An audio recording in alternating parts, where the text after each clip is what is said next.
Today and Wednesday, I want to continue addressing this topic of desire that we talked about this past Wednesday, and we talked about it then in the context of finding more joy in our lives. And this morning, I want to take a closer look at how our desires can take us in the direction of either greater happiness or greater suffering. And because they really have an ability to do either. Often when I mention Buddhism or talk to folks who aren't familiar with the Dharma, they think, oh, it's such an ascetic lifestyle. There's no pleasure, there's no desire. It's all about suffering. I don't know why you'd want to, be interested in that. And I kind of laugh to myself because I think this practice is the best path that I know for really finding happiness and contentment in our lives, contrary to the sort of public perception that all we do is dwell on suffering and suffer as a result. But as we talked about on Wednesday, desires and passions are not themselves the problem. I mean, they're just a normal part of our lives. Rather, it's our management of them that is problematic if we don't handle them skillfully. And when we don't handle them skillfully, very often the result is harm and greater suffering. We are creatures, as is true with virtually all living things, with appetites. As you've heard me say in the past, we evolved to have appetites because that is what allowed us to survive as a species. Our appetites for food, for water, for shelter, for warmth, for procreation, and so forth. All of which these appetites are mediated by the dopamine in our brains. And all creatures, even to the smallest worm, have dopamine. It's just a very important neuromodulator, as we call it. But these appetites, which allowed us to survive as a species during a time of scarcity and during a time of danger everywhere, result in overconsumption in our time of plenty. So it's as though our evolution hasn't caught up with the fact that we live in a time of plenty, contrary to our ancient ancestors who had to go out every day and find food, find water, seek safety, and so forth. In modern times, most of us don't have to forage or hunt for food. We don't have to seek shelter wherever we can find it. We don't have to worry about predators trying to eat us. But sadly, the very appetites which resulted in our survival as a species may cause our demise unless we learn to curb them and manage them more skillfully. We only need to look at how badly we have fouled the planet due to overconsumption to make the point. And then if we add in this whole notion of reproductive advantage, which is another part of our evolution, from having more and having greater status because we have more, and its impact on mate selection, you can see why we continue to have trouble. So we come to this very naturally, very normally. Our culture, unfortunately, is about me, more, mine, and only when we get quiet, step back from this sort of wanton commercialism that constantly triggers our appetites, to which we're constantly exposed, can we manage our desires more skillfully and achieve some peace in our lives so that we're not constantly craving, constantly seeking, constantly trying to get more.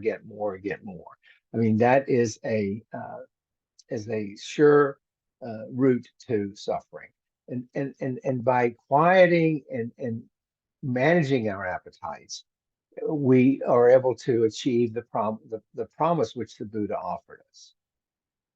But it's then and only then, with our wisdom, our discernment, and our skillful choices, does this rise to the top of our awareness, where we're conscious of it, we're mindful of it. We're seeing that these appetites have to be managed. We have to set limits on our choices that the freedom we have requires, that I talked about last month. Freedom without limits is not real freedom. And otherwise, we become prisoners of our appetites, and everything that someone's trying to sell us as the next thing that's going to improve our status, increase our attractiveness to others, make us happy, and so forth and so on. Which is why setting an intention to follow the Eightfold Path, which we talked about a few weeks ago, is so important. Because our Buddhist practice is not about removing desire. It's not about asceticism. It's about cultivating skillful desire. It's about responding to our desires skillfully. Now, let me just say that this is hard to do without the support of spiritual friends who share these values, such as we find in Sangha. It's hard to do on one's own because we're constantly bombarded with temptation, with, wear this, buy this, drive this, drink this, do this, go here, go there, you know, things which keep us looking beyond, you know, Sangha and spiritual friends keep us looking beyond the immediate demands of our ego. The ego will always respond to that temptation for more of this, more of that, and on and on. We have to maintain an awareness of the three poisons that the Buddha taught of greed, hatred, and delusion. Greed, aversion, and delusion. Greed being obvious, aversion being, othering and all that, delusion being not seeing things as they really are. The combination of these three poisons probably accounts for most of the suffering in the world. I mean, that was part of the brilliance of that teaching from the Buddha of the three poisons. It's just really kind of encompasses most of the suffering. But we can't make progress on this path. We can't achieve any contentment if we succumb to every desire that pops into our minds or that we get hit in the face with. So we have to sort of reflect on what is our deepest desire. Is it to have more stuff? Is it to have greater status, to have more money, more things? Or is it to achieve some peace and contentment in our lives?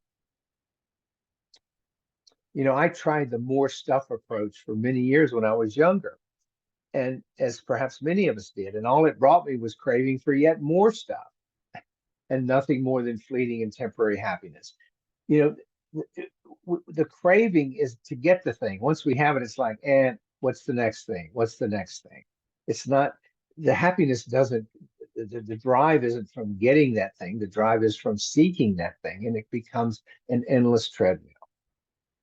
And it was only when I began this practice and began to shine a light on my out of control appetites for more, more, more, that I could begin to confront them more skillfully. I could begin to bring discernment, bring wisdom to them in a way that began to bring me some peace and loosen the grip of these persistent out of control desires that I was struggling with. Desire that the culture implants and exploits in all of us. And managing them is a true path to freedom. So Wednesday, I'll offer the third talk on desire and say more about how we use wisdom and how we use discernment in the interest of managing desire more skillfully. So that'll sort of round out our series on desire and management. But we'll finish that up on Wednesday. So let me stop there and let's talk about maybe your experience with this constant craving. That wonderful